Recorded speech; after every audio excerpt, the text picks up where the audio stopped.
Hey guys, Sensei Andy here from Kando Martial Arts, Knox. And in this video, which is video 5 of our series about our defensive ground position, we're going to be looking a bit more at movement. How do we move while we're on the ground, okay? We looked at our basic position already. We looked at how we can stand up from the ground in 2 ways, and we looked at some kicks we can use to keep our distance on the ground. Now, let's talk about what happens if they move around in a circle around us, and what happens if, let's look at another way to create some distance for ourselves as well. So, first thing we're going to do, let's redefine forwards and backwards in this specific context. We're going to be in our defensive ground position. Now, from my feet in front of me, I would call this way forwards.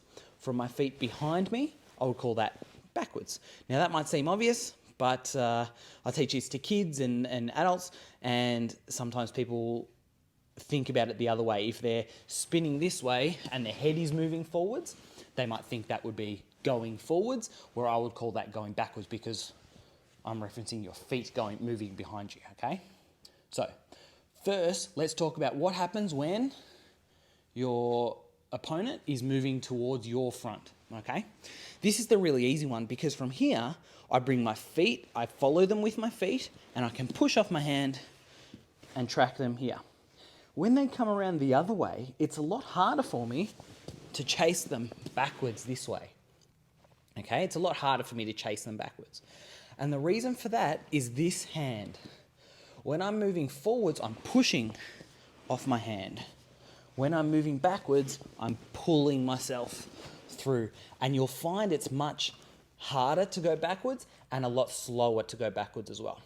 So what we're going to do, instead of spinning ourselves backwards, if I come back to this side, rather than push myself backwards, I'm going to switch my hip, come back to this side like we did for our switch roundhouse kick, and then I can go forwards on my other side. So I can switch and move forwards around to this side. So that's the first basic movement drill. We'd be going forwards, we'd be going backwards. When I teach this in my classes, I will have my students go one way, stay on the same side, and go around the other way. And they'll often tell me that it is much harder to go backwards. So what we do instead, we switch to our other hip, and then we can do it on the other side. So that's the first part about our movement. The next part about our movement we're going to look at is a big switch. So maybe they're really fast in getting away from my feet and they get all the way around to my head. Now, obviously, I can't just let them stand at this side. I want my head as far away from my opponent as possible. So what I'm going to do is, as they start to track, I'm going to bring my feet in front. I'm going to sit up where I can block with both hands, and then I'm going to fall to this other side and track them with my feet over this way, okay? So let's have a look at that again. Hang on, I've got to be here. As they start to really come around in front, I sit up and follow, and I can fall around this way. And that way I can do a 180-degree turn all the way from here to here as quick as possible. They start to move around, and I can follow all the way through. Keeping my hands up, keeping my legs up. So that's what I call a big switch. Switch from 180 to 180, from one side to the other. And then there's one more movement drill that we're going to look at in this, and we call it a hip escape, coming from Brazilian Jiu-Jitsu. So let's say my opponent's out on this side. What I'm going to do is I come up to this halfway point that we've spoken about already, our sitting up point. I'm going to reach back with my hand, not too far because I don't want to put myself off balance. My feet coming close, and both my feet are going to push off the ground here. I lift my hips, move my hips back to my hand, and then I can retreat back to my defensive ground position. Come up, hips back, boom.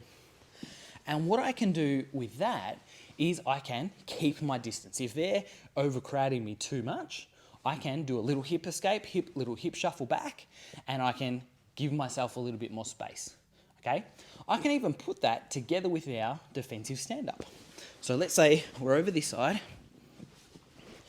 I drive a kick. Maybe I'll make them slow down there coming in. I come up, do a little hip escape first, reset all the way straight to my hand.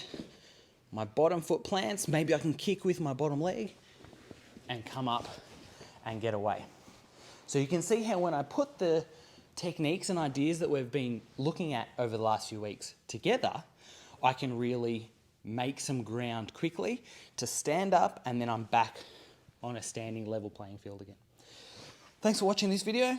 The next video is going to be the last video in this series, and I've got a little drill that I like to play in all of my classes, kids classes, adults classes. It is a game, so it should be nice and fun. I hope to see you in that next video. Thanks, guys.